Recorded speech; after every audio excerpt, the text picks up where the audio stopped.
No, I'm here to tell you, you are not a bad person for setting boundaries and disengaging and creating distance from someone who harmed you and will continue to harm you. You made a choice to take care of yourself. The narcissistic person is making a choice too, to abuse people, including you.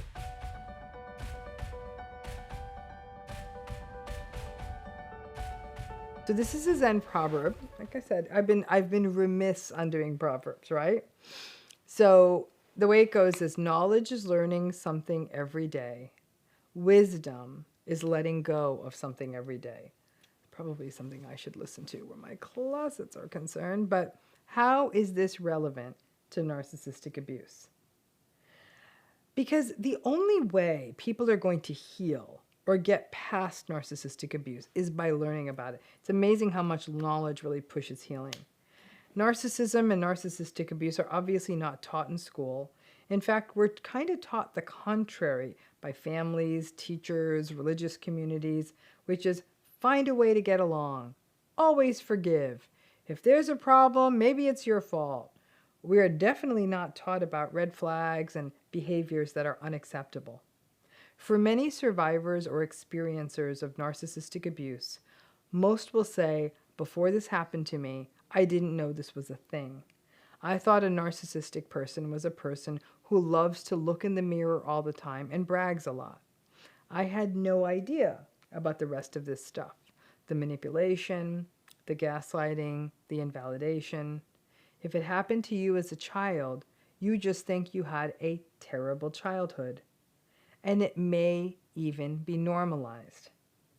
So this means that learning about it is a key. But this proverb is saying learning isn't enough. You can get it, but still be continually harmed by it. So this proverb is saying this is where we get into wisdom. Because the letting go is the key, and I tend to agree with that.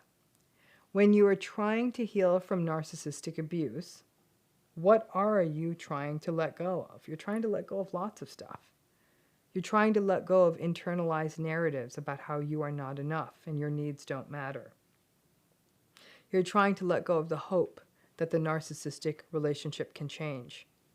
You're trying to let go of the hope that you can change them. You're trying to let go of the hope of the idea of a normal family, happy marriage, a certain kind of a life. You're letting go of the idea that the only way we'll be loved is by silencing our needs, wants, and aspirations. Letting go of the idea that if you forgive them, then everything will be okay. You're letting go of the idea that other people will support your decision and see it too. You're letting go of the idea that they will someday be punished or there will be some form of karmic payback. Wisdom is about letting go of the many narratives, assumptions, distortions, beliefs, and hopes that keep these relationships going, and for a while, perhaps even kept you going. And that can be really challenging, because then what comes in to fill in that place?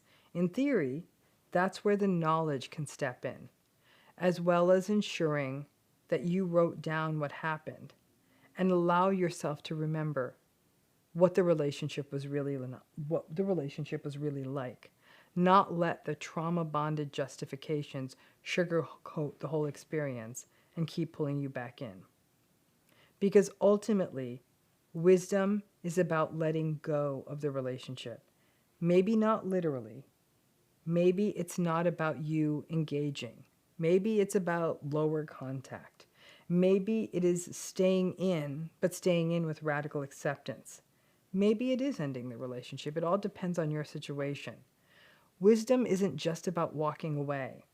Wisdom is about seeing it and releasing the narratives and justifications that keep you stuck, whether literally or mentally.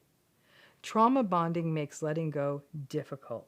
So if you are struggling with it, it is not a lack of wisdom as much as it is a difficulty in digging into old cycles, giving yourself permission to be fully yourself, giving yourself permission for your needs and wants, and no longer equating chaos and love.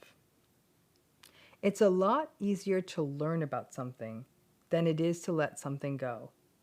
In an ideal world, we can do both. And it is essential, since the knowledge will prop up those holes where you learn to let things go and where the wisdom came from. So I like this proverb because I think it's a great one for healing and lets us know that it's a process, not just the knowing, but also the willingness to let things go. How many of you have felt that your narcissistic relationship literally made you feel heavy? You go through the world heavy, like almost like you're looking through something at everything, like it's just heavy and everyone else seems a lot lighter. Well, let's talk about this idea whether radical acceptance can ultimately make you feel lighter. Radical acceptance is an essential building block of healing, but it's easier said than done. It's not as simple as they're not going to change, though that's a part of it. There are lots of pieces to radical acceptance. It's they're not going to change. Their behavior is not going to change. There's nothing I can do to change their behavior. There's nothing anyone can really do to change their behavior. Any behavior change they may make, even if they go into therapy, is not likely to be enough to significantly change this relationship.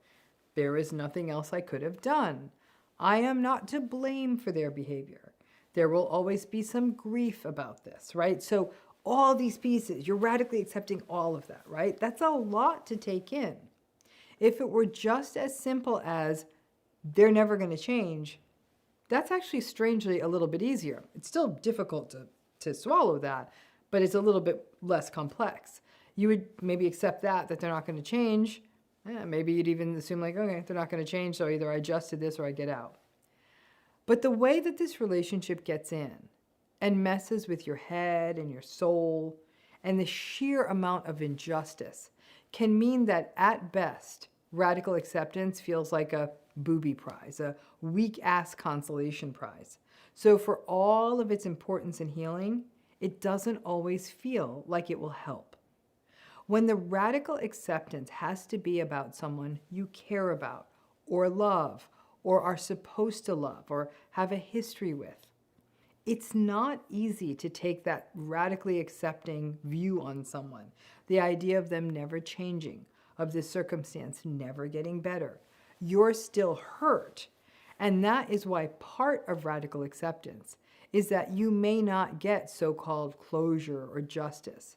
And we know that healing is far more difficult in the absence of justice.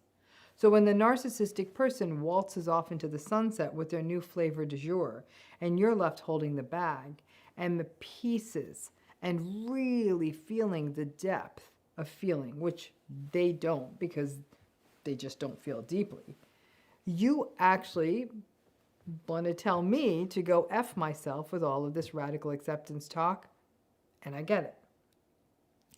But radical acceptance does get you somewhere. I'll give you an example. It's a silly example, but it's an example. I remember a few times way back when I was in school, high school, and even college, and I was trying to wrangle and master a difficult concept, especially in a science class, like a statistics or chemistry or physics or math class. There would be a moment when I finally got it. The formula made sense. And it was as though you could never not get it right again. There was something very soothing about that moment. I was like, oh.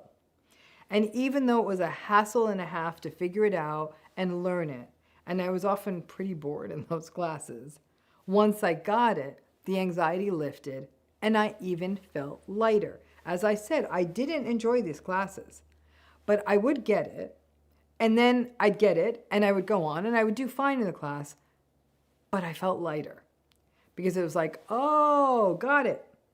Now, I've had countless clients say to me over the years, I hate radical acceptance, Dr. Ramani. It sucks.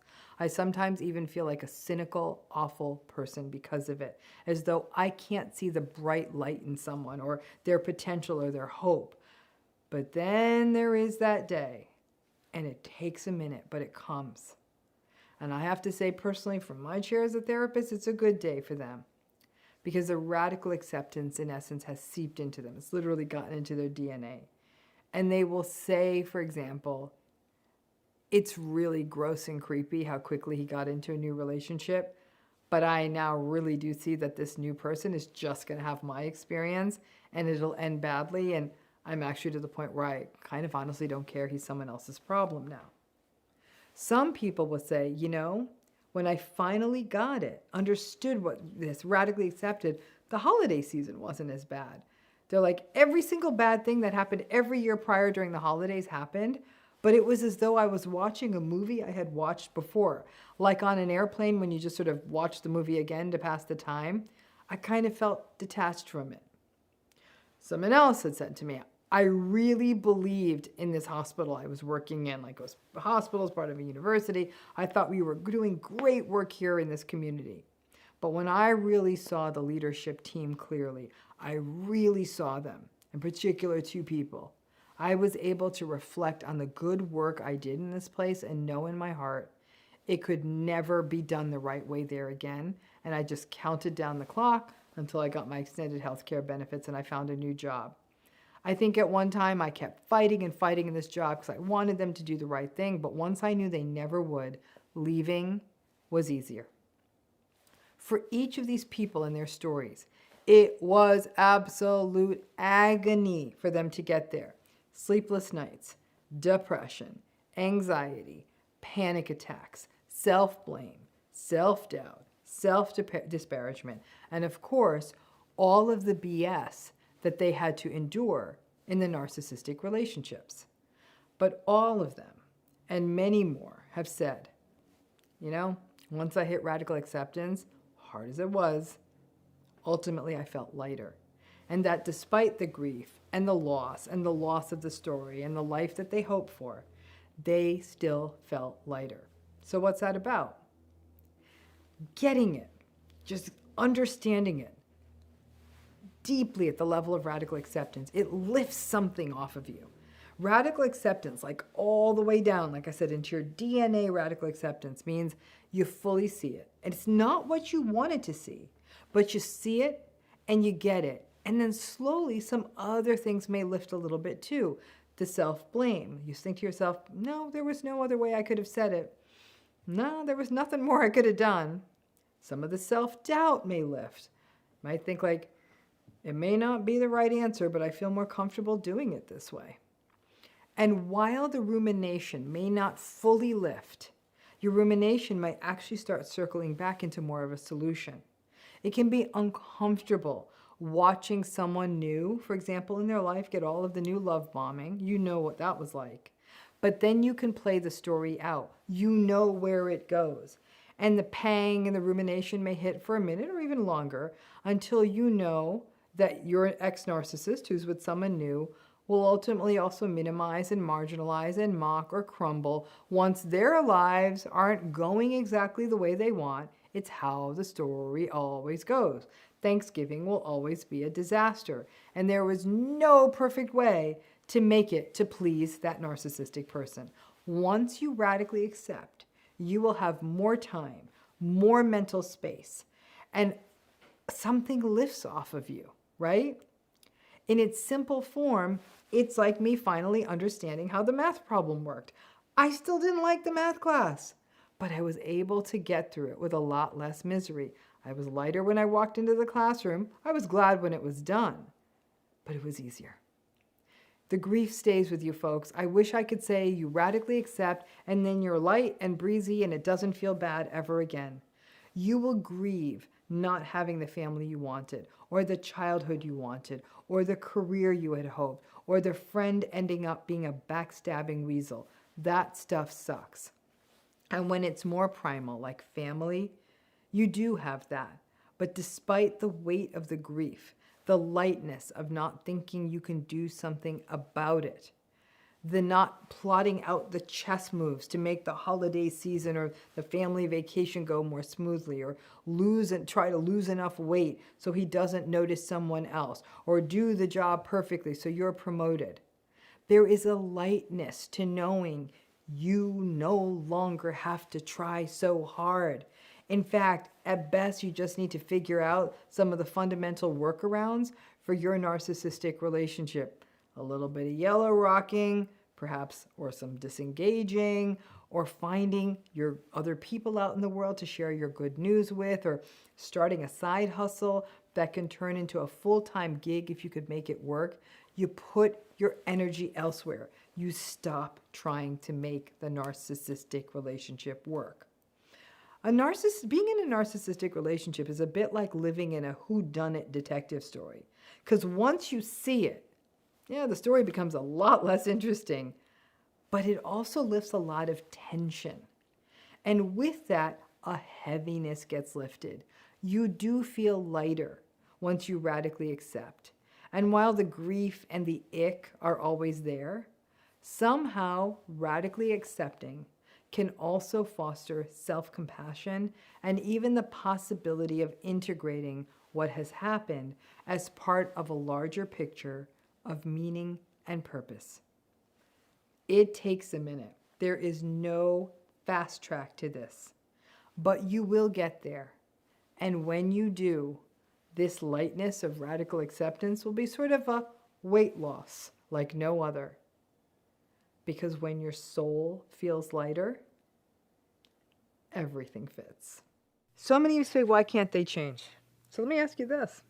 You can't change your personality that much. How do you think they will? Let's say, as an example, let's say you're an extroverted and agreeable person. That's your personality. So could you switch it up and be more antagonistic, introverted and narcissistic tomorrow, or in a week, or in a year? Yeah, that's what I thought. Probably not. Had a great Q&A recently with great questions from my healing community. You ought to come join us if you're interested in a deeper dive on healing. That link is in the video notes, and we have these monthly Q&As. But once again in that Q&A, the age-old question of why don't they change come up? Or rather, can they change? Narcissistic personalities are more rigid than ours because it's a little bit maladaptive. You got that. But let's turn the question around because it can really help you in your sort of progression towards radical acceptance. If you look at work by folks like Sandra Brown and her colleagues, she suggests that the personality style that is at greater risk of getting sucked into narcissistic or psychopathic relationships is the agreeable style. And that makes sense. Agreeable personalities are modest, empathic, humble, trusting. They follow the rules. They give of themselves to others. Lots of equanimity. They're easy to get along with. They compromise. It's as close to an empath personality style as we have in our personality models, like the Big Five model. And we know that narcissists target empaths, mostly because they know they can get away with a lot of stuff with them. So to all of you out there who are agreeable, let me ask you this. How easily would you be able to start becoming unempathic, manipulative, entitled, arrogant, attention-seeking, and hostile? Now, I know that may sound odd, especially on this channel, because those aren't good things to many of us.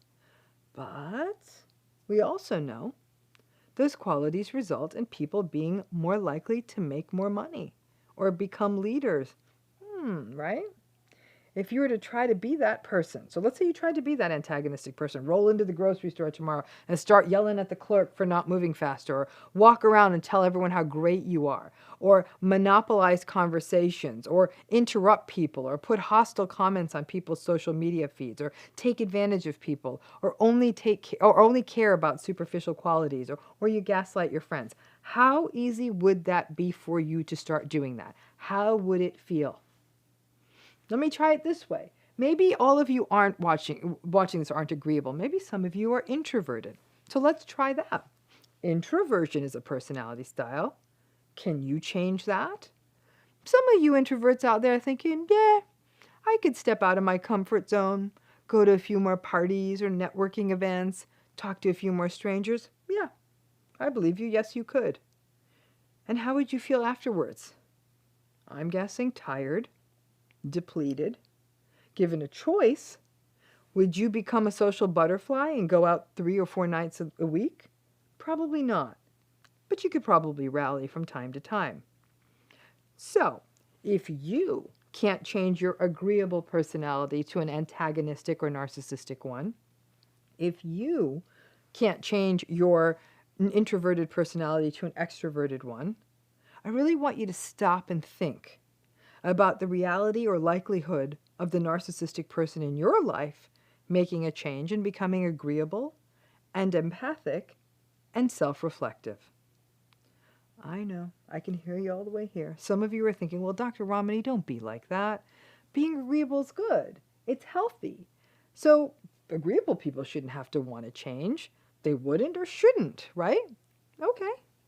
But we also know, and the research shows us this, agreeable people don't make as much money. And folks like having enough money, right? I agree that from a psychological perspective, agreeable is good for us. I love me agreeable people, right?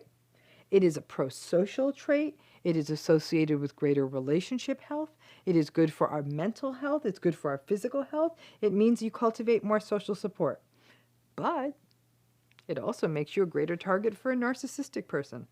And in the long run, being agreeable may also be risky because all of those sweet, agreeable people out there, you also tend to blame yourselves for what happens in a narcissistic relationship rather than recognizing that this one's on the narcissist. So you may be thinking, well, is this all subjective or even a value judgment? Does narcissism have its good qualities as well? I don't see it that way. I don't see how being unkind, dismissive, manipulative, or unempathic to other people is ever good for anyone.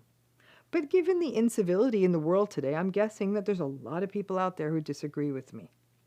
The fact is, narcissistic people are really efficient because they don't care about other people and they don't waste time on doing things or helping people or doing anything that doesn't forward their cause, even if other people need their help. They're really good at being negotiators because they can be bullies. They're very manipulative. That also helps when you're doing negotiating as well. Narcissistic people are willing to do what it takes to succeed, even if that means taking advantage of or manipulating other people. And as you can imagine, they succeed. They make lots of money and they kind of run the world. Lots of people would say, well, those seem like good things if you could do all that and run the world. In fact, one could argue that the qualities that comprise narcissism are a veritable modern-day guide to business and professional success.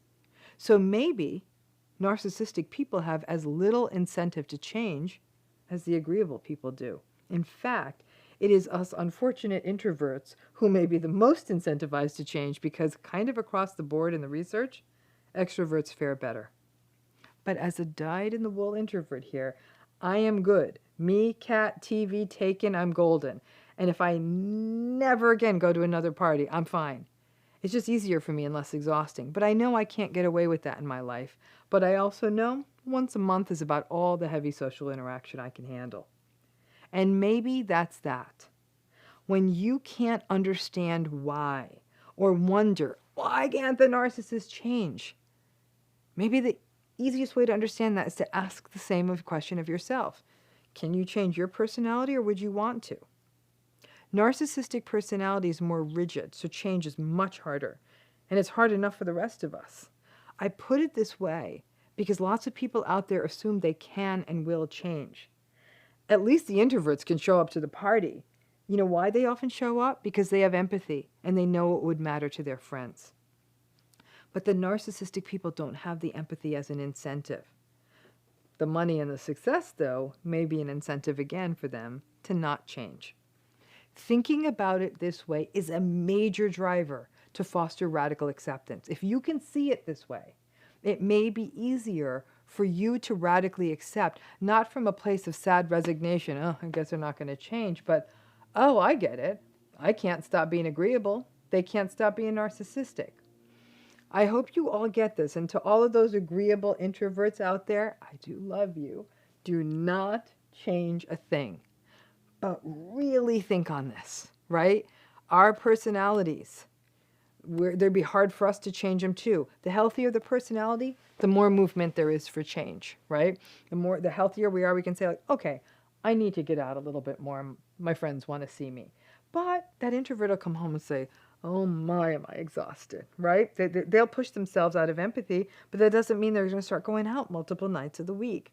The hardest part for people who are in narcissistically abusive relationships is them thinking, why can't they change the part that is so mean to me and other people? Because it's part of their personality, right? And then you're thinking, well, if that's the case, then am I being mean by leaving? Well, you can stay, but you're going to continue being treated badly. Or you can have radical acceptance and say, if I do stay, I got to understand that this is how it is. But if you can see your personality and their personality in a similar way, you're going to start seeing how unlikely it is for them to change. Because just as you're not going to go out into the street and start screaming some entitled rant, they're not about to start being sort of super empathic and saying, hey, let's just talk about our feelings and be vulnerable. And yeah, if that's your experience, I completely believe that. That's not going to happen. So it's painful to think that they won't make that change for you. And the problem is for so many survivors, they're thinking, well, maybe it's me, and maybe I have the ability to change their personality. Could a narcissistic person make you less agreeable? No. So why would you be able to do that? So let's take this question on around trauma bonding and self-blame. But why is it in narcissistic relationships that people, despite being narcissistically abused, that so many people feel like they are the bad person in these relationships?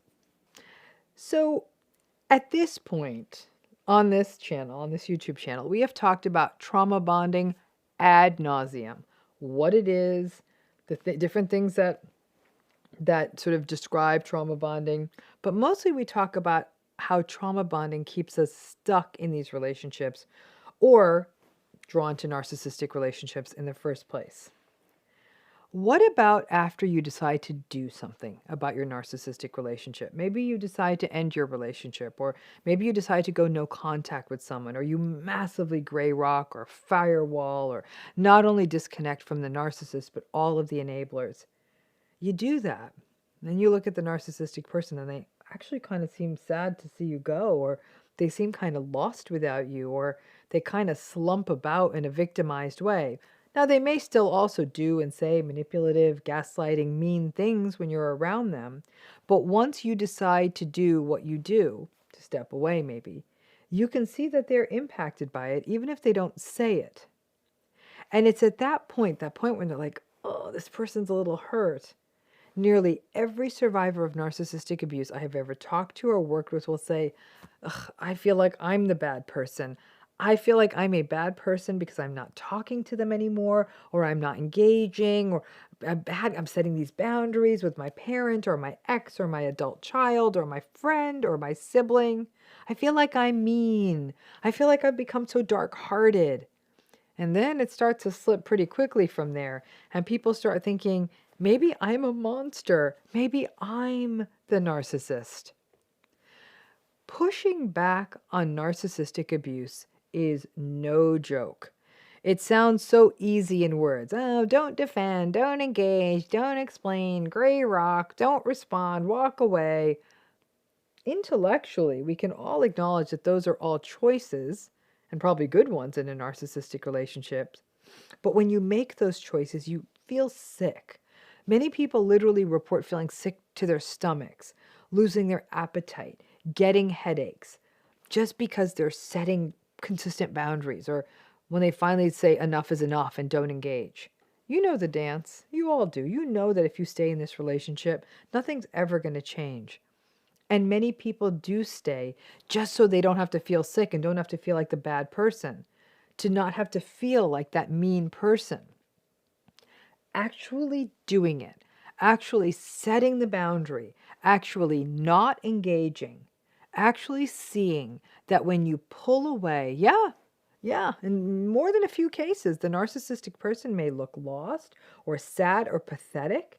They may actually look like they miss you, or they tell you how much you ruined their lives, or they go really heavy on all the self-victimized stuff.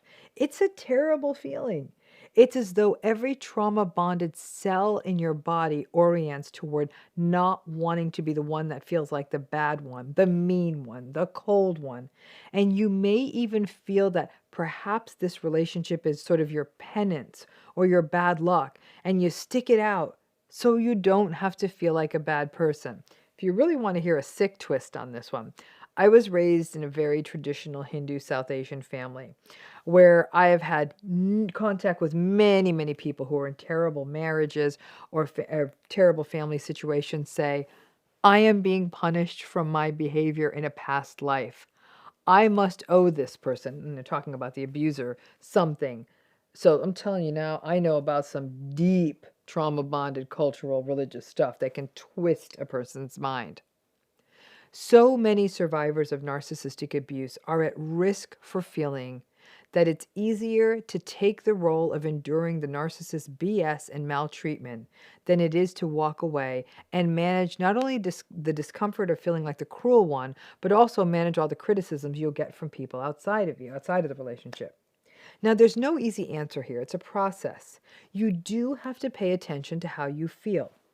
Now, when the narcissist is cut out of your life and they're not around, you're going to feel better in many ways. Less stressed, more content, maybe even happy. Over time, you may feel more brave, courageous. And the less and less contact you have with the narcissist, maybe even less plagued by self-doubt. While some narcissists don't care if you leave, many do. And remember that abandonment and related issues are a part of narcissism. So they may actually not do well when you go. And there will be times you will be ruminating on that icky, awful feeling of having done something to someone that does not feel good to you. The more empathic you are, the more this way of thinking is going to bring you down. Sadly, this is where your empathy, a wonderful part of you, is actually kind of keeping you stuck. Your empathy makes you vulnerable to falling back into it as well because you don't want to feel like a bad person because you're not. This is the legacy of narcissistic abuse I actually hate the most. The idea that stepping away and setting boundaries and saving yourself, that you have to carry along with that, this burden that you're not a nice person. And sadly, the prevailing wisdom in the world is that the people who put up and shut up are somehow, maybe they're not so mean, right? Because it means that at some level, survivors of narcissistic abuse cannot win. They either have to be abused in the relationship or live with this sense that you did something bad. Well, here's the good news. Over time, that idea that you are bad, it'll slowly fade. Narcissistic abuse changes us in permanent ways. It means that we cannot live like little children in a fantasy world anymore. That we recognize that life is a series of really hard choices that are often unpopular, especially if we are trying to attempt to protect ourselves. And there's no magical moment when a fairy god person comes down and waves a wand and makes the trauma bonds go away or gives us a happy ending after our trauma bonds. Nope. Survivors of narcissistic abuse learn that to set boundaries and disengage is uncomfortable and unpopular, and with time, we recognize that no, we are not bad people, but that we did have to save ourselves, and yet that felt really uncomfortable. Many of you know that I believe that a major part of healing is journaling and record keeping. A powerful method of doing that, pessimistic and awful as it feels, is to write down all of the bad things that happened in the relationship. I want you to keep all of the abusive text messages and emails. When those trauma-bonded feelings come up, when you feel guilty or bad or mean, please read all of that. When you feel that you are being mean or bad or misreading the situation, going back and seeing all that stuff you wrote down that was sent to you, it can be eye-opening and it can be your salvation. At some level, getting out of a toxic relationship and the bad feelings that accompany it are a form of survivor guilt. Self-preservation and self-protection are all very nice sounding words, but putting them into practice is a whole other level. And it's a whole nother experience for people who are trauma bonded. You always feel like you're trying to swim against some kind of psychological current or riptide. So no, I'm here to tell you, you are not a bad person for setting boundaries and disengaging and creating distance from someone who harmed you and will continue to harm you. You made a choice to take care of yourself. The narcissistic person is making a choice too, to abuse people, including you. They have the freedom to make another choice. They just aren't. Their bad choice, though, cannot remain your prison. Hope that makes sense. But that thinking I'm the bad person for these things I'm doing in this relationship, like distancing myself and seeing the victimization on their face, you are not a bad person. That is a classic manipulation, and I want to break you out of that. I understand it's uncomfortable, but all growth is uncomfortable. Talking about meaning and purpose is a major driver in the conversations about healing, processing grief, and just generally coming out of narcissistic abuse and living a more authentic life. This conversation has been around for a long time. And let's face it, the meaning, purpose, existential conversation is, driven by great thinkers like Viktor Frankl and Rollo May, people who want to frame us to take suffering and consider it through a lens of finding the meaning and the purpose and contextualizing what has happened to us. Hermann Hesse wrote, "I have always believed, and I still believe, that whatever good or bad fortune may come our way, we can always give it meaning and transform it to something of value." And that feels like a really big statement. So that's where I get concerned. I get concerned that some survivors of narcissistic abuse are elevating this concept to one more place in their lives that they feel like they're not doing enough or surviving or healing good enough. So let's break this down. What does it really, really mean to seek out meaning and purpose? And hint, it doesn't mean you have to go off and hike the world for a year. The challenge is that many people internalize these messages around meaning and purpose as sort of, now I need to save the world, or I have to write a book, or I have to start a nonprofit, or volunteer many, many hours a week. I have to start meditating every day and go on these deep philosophical walkabouts and go on these really deep, intensive dives. Listen, some people have got the time, the money, and the energy for that, but that's not necessary. If your healthcare providers told you, you're a bit sedentary and you need to start engaging in exercise, it would be the equivalent of going and starting to train for an ultra marathon that day. Meaning and purpose are not about what you do. These concepts are about how you live. Narcissistic relationships can often squeeze the meaning and purpose out of our lives because we do not understand what we are up against in these relationships. Most people are just trying to survive and outlast the gaslighting and manipulation without it completely destroying them. People in narcissistic relationships walk around wondering, how come I'm not enough? People blame themselves. That's not exactly ripe ground for finding meaning and purpose or doing any kind of existential inner journey, but it actually can be. Part of finding meaning and purpose is about finding the power in our minds to think about situations as we choose. And that takes us to the not personalizing these situations or recognizing that we are not defined by these situations or that we can still develop ourselves out in different spheres with different people in our lives and not derive our identity solely from our current or past narcissistic relationships. It's not easy. The narcissistic relationship often doubles down and reinforces the messages that we got from childhood. So thinking differently in the light of that can feel like an impossible task. And when the rest of the world appears to also be colluding and again reinforcing the sense of not enoughness, we can feel that the idea that we're not enough is reality and just give in to it. The problem is that we put so much damned hope into these narcissistic relationships. And in that process, we stop putting hopes into ourselves. Now, because narcissistic relationships are so superficial, and narcissistic personalities are also so superficial, having deep and meaningful conversations in those relationships isn't always normative. You may have had some during the love-bombing, charismatic, charm-winning stage, but by and large over time, they will often minimize you or mock you for having to have this kind of deeper conversation. They'll say things like, "Oh, so we're going to go deep now. Who's been reading their philosophy books?"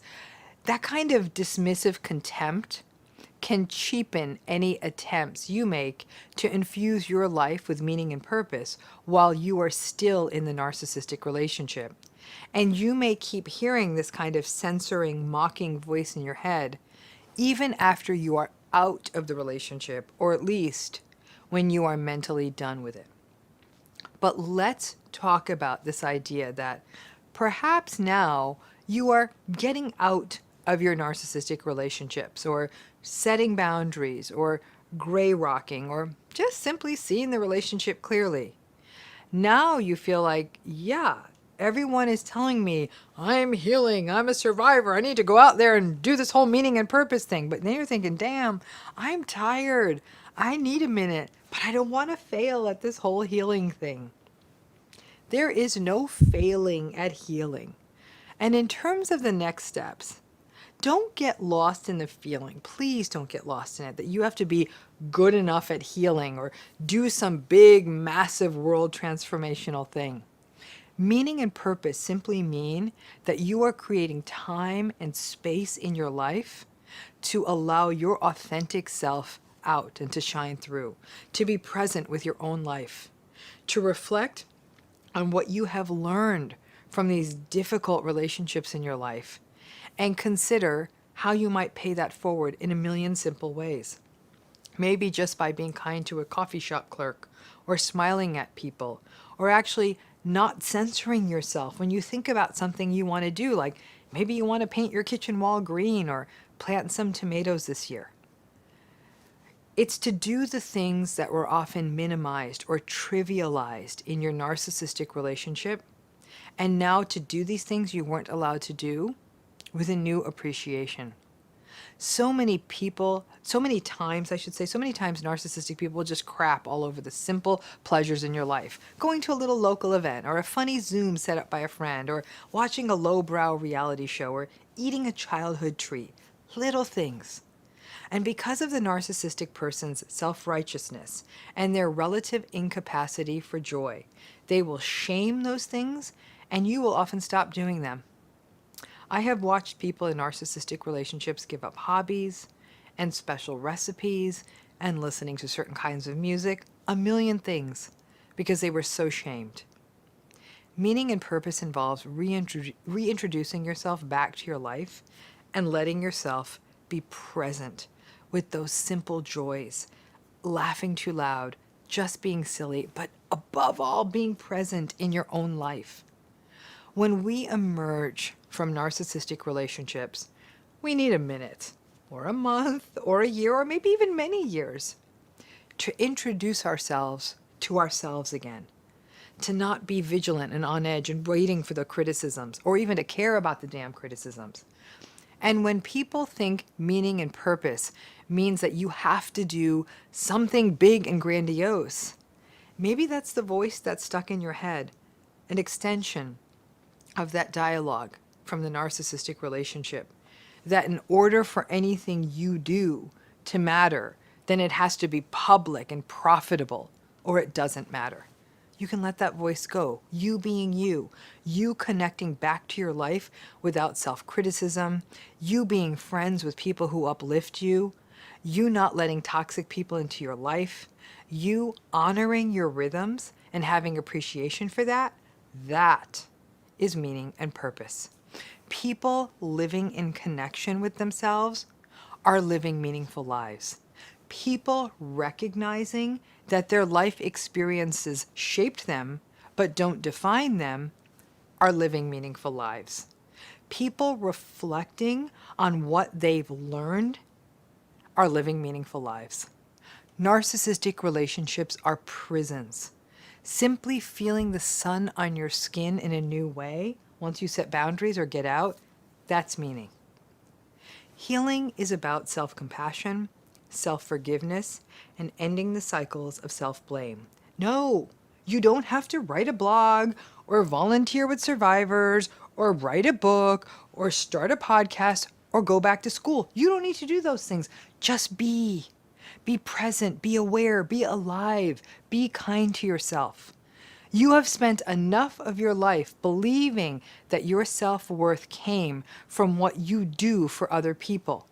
Meaning and purpose are living in alignment with your authentic self, not living your life at the whims and follies and demands and unreasonable needs of other people. Lao Tzu wrote, "Care what other people think, and you will forever be their prisoner." At one point in that relationship, or many, you lost yourself to what other people thought. Meaning and purpose mean letting that go and coming back to you.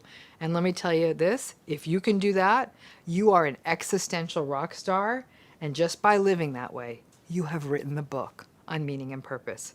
Don't set these lofty goals. Just get back to you and live authentically, and that's enough meaning and purpose for a lifetime. Thanks again.